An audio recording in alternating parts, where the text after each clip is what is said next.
Assalamualaikum warahmatullahi wabarakatuh. Bismillahirrahmanirrahim. Thumma salatu wassalamu ala rasulillahil karim. Sayyidina wa maulana Muhammadin wa ala alihi wa sahbihi ajma'in. Rabbi shrah li sadri wa yassir li amri wahlul 'uqdatam min lisani yafqahu qawli.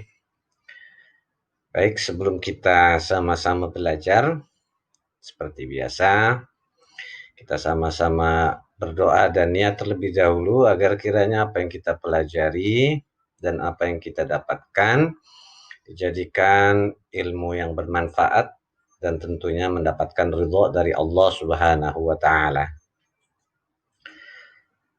Bismillahirrahmanirrahim.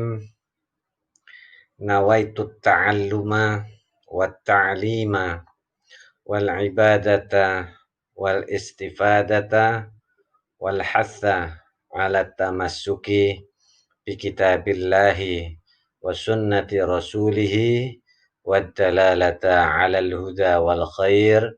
Amin ya rabbal alamin. Melanjutkan pertemuan sebelumnya, masih di surah Al-Fajr.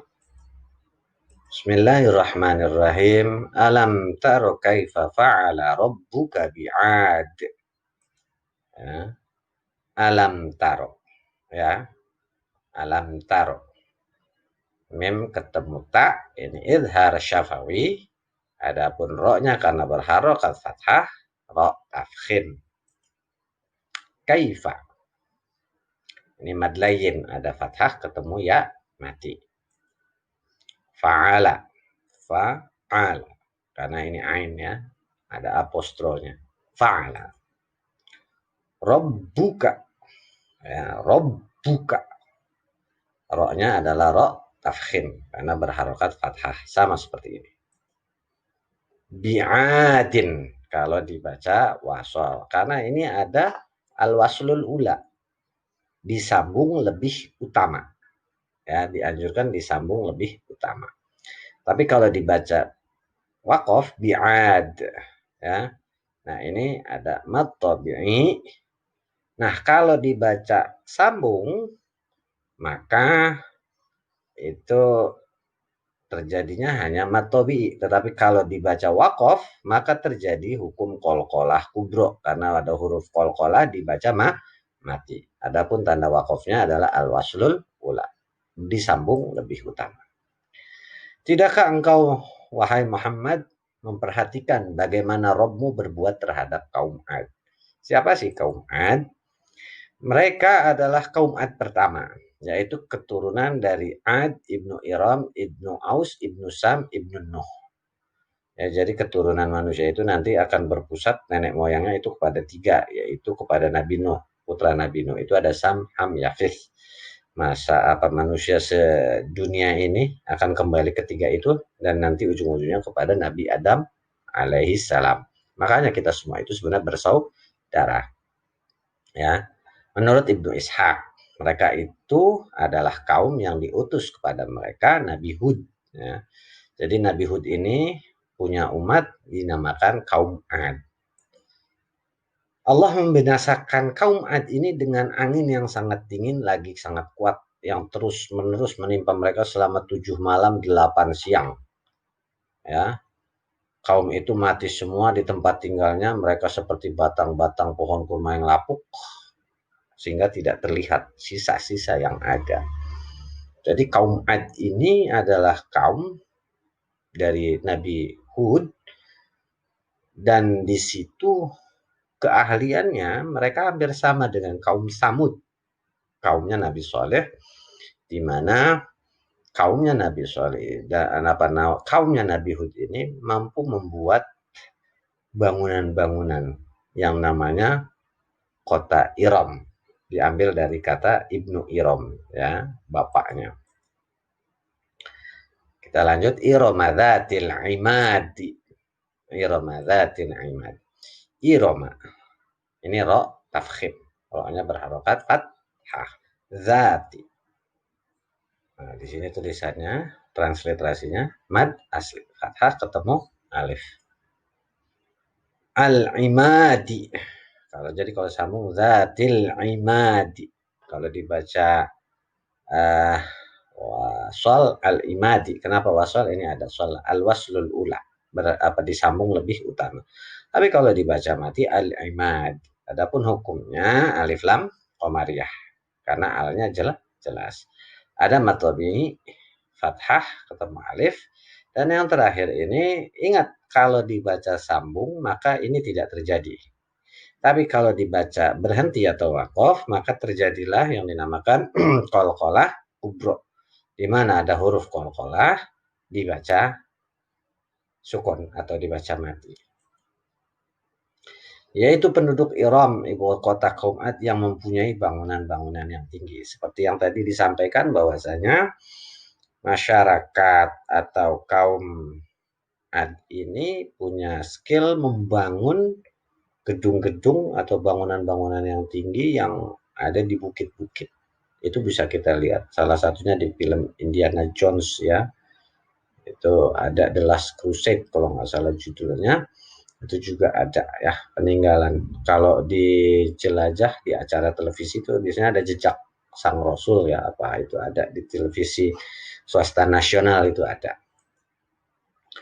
Allati lam yukhlaq mithluha fil bilad.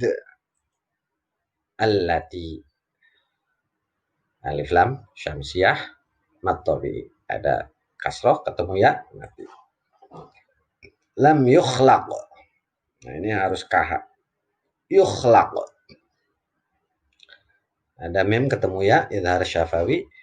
Ada qaf berharokat sukun. Ini disebut dengan qalqalah sughra.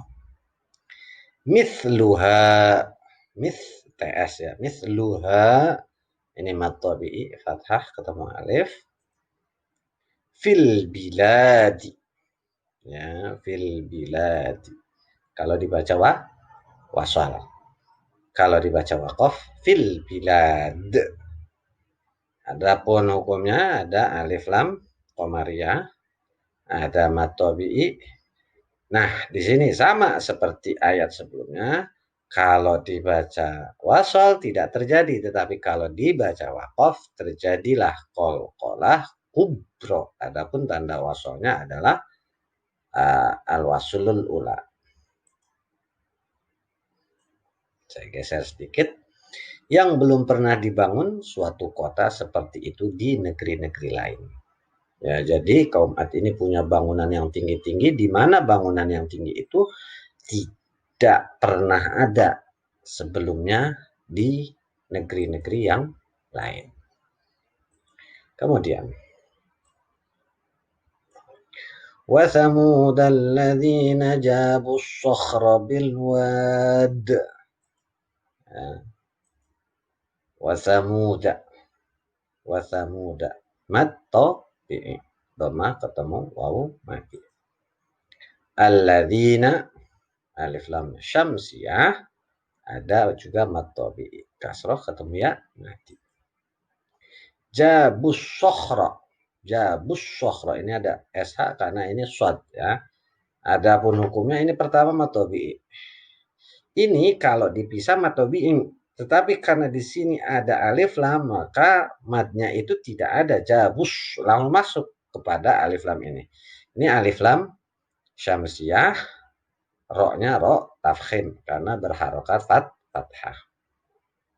Bilwadi kalau dibaca wasal, kalau dibaca waqaf bilwad, yaitu alif lam qamariyah. Mad tabi'i kalau dibaca wasal tidak terjadi, hanya mad tabi'i. Tetapi kalau dibaca waqaf adalah terjadi qalqalah kubro. Dan terhadap kaum Samud yang memotong batu-batu besar di lembah. Sebelumnya kita sudah ada ya, kaum Samud Nabi Saleh yang di kota Madain ya, namanya Madain Saleh ya. Itu kalau di sini kaum Samud adalah salah satu peradaban Arab kuno. Mereka diperkirakan berasal dari wilayah Arab Selatan yang kemudian pindah menuju utara, menetap di Gunung Atlab, Madain Saleh, seperti yang tadi saya katakan. Kaum Samud ini ada yang mengatakan mayoritasnya pengukir dan pemahat bukit yang baik. Nah, ukiran dan pahatan mereka hingga saat ini dapat ditemui di Gunung Atlab dan hampir seluruh Arab bagian tengah. Ya, Nabi Soleh yang Nabi salah satu mukjizatnya adalah unta yang sudah pernah kita bahas di semester yang lalu. Wa fir'auna dzil autad. Ya, wa fir'auna. Ini ro tarkik karena apa? Ada ro mati di depannya ini ada apa di belakangnya ada fa berharokat kasroh. Jadi bacanya tipis ro tarkik. Auna. Nah, di sini ada fathah ketemu wawu mati, ini disebut mad lain. Dzil autadi. Kalau dibaca wasal. Kalau dibaca waqaf dzil autad. Hukumnya alif lam qamariyah. Nah, ini ada yang ketinggalan sama Bapak ya. Ini ada fathah ketemu wawu sama ini nih. Ini namanya mad lain. Jadi selain ini ada mad lain. Ada lagi ini mad tabi'i dan sama seperti ayat-ayat sebelumnya. Kalau ada tanda sholat, ini dianjurkan untuk sambung, baca wasal. Tapi kalau berhenti, maka terjadilah hukum qalqalah kubro. Nah, dan terhadap Fir'aun yang mempunyai pasak-pasak bangunan yang besar. Nah, ini kita bisa langsung bayangin. Fir'aunnya pada zaman Nabi Musa. Fir'aun di Mesir. Mesir yang terkenal dengan piramid. Piramid itu besar-besar. Zaman dulu teknologi nggak ada kren, tetapi bisa membangun piramid sebegitu besar. Entah bahwa ngangkatnya pakai apa, disitulah merupakan keahlian-keahlian masyarakat dulu. Ya, kalau kita sekarang pakai crane, tower crane untuk mengangkat batu-batu besar, kalau dulu belum ada tower crane, bagaimana Allahu a'lam ya. Itu bisa diketahui oleh para ahli sejarah. Alladzina tughaw fil bilad. Alladzina alif lam samsiyah matabi'i. Alladzina tughaw mad layin fathah waw mati. Tughaw fil biladi kalau baca wasal, fil bilad kalau dibaca waqaf. Alif lam qamariyah matabi'i kalau dibaca waqaf jadi qalqalah kubra, kalau dibaca wasal hanya matabi'i. Yang berbuat sewenang-wenang dalam negeri. Ya, saya Bapak yakin kalian sudah banyak mendengar cerita tentang kelaliman Fir'aun ya, yang memburu kaum Yahudi bersama Nabi Musa sehingga dikejar berbuat apa di lautan yang akhirnya Fir'aun itu akhirnya ditenggelamkan oleh Allah Subhanahu wa taala. Fa'aktsaru fihal fasad. Fa'aktsaru ya. Ini ada ro tafkhim. Nah, kalau di sini domah ketemu wawu matabi'i. Fiha ini karena haknya besar ya, atau hak ya, matabi'i al-fasada. Al-fasada di sini adalah kalau dibaca wasal, kalau dibaca waqaf fasad. Sama hukumnya. Alif lam qamariyah mad asli atau mad tabi'i, qalqalah kubro kalau dibaca waqaf, kalau dibaca wasal maka terjadinya hanya mad tabi'i. Lalu mereka banyak berbuat kerusakan dalam negeri itu. Kaum Hud, kaumnya Nabi Hud, yaitu kaum Ad, kaumnya Nabi Soleh, kaum Samud, dan Fir'aun itu suka banyak berbuat kezaliman di dalam negerinya. Sehingga Allah hancurkan mereka. Ya, sebuah pelajaran untuk kita yang masih hidup pada saat sekarang ini. Baik, setelah ini kalian kerjakan evaluasi. Adapun passwordnya adalah sejarah. Karena hari ini kita membahas sejarahnya kaum Ad, kaum Samud, dan juga Fir'aun. Agar kita mengambil pelajaran dari ketiga kaum tersebut. Demikianlah pelajaran kita hari ini. Semoga apa yang kita pelajari, kita senantiasa berharap mendapatkan ridha dari Allah Subhanahu wa taala. Dan seperti biasa, yang perlu Bapak ingatkan kepada kalian untuk senantiasa menjaga atau membiasakan 3 hal, yaitu sholat, jujur, dan bertanggung jawab. Dan tentunya senantiasa berbakti dengan berbuat baik dan membantu orang tua kalian. Kita akhiri dengan kafaratul majlis. Subhanakallahumma wa bihamdika asyhadu an la ilaha illa anta astaghfiruka wa atubu ilaik. Wassalamualaikum warahmatullahi wabarakatuh.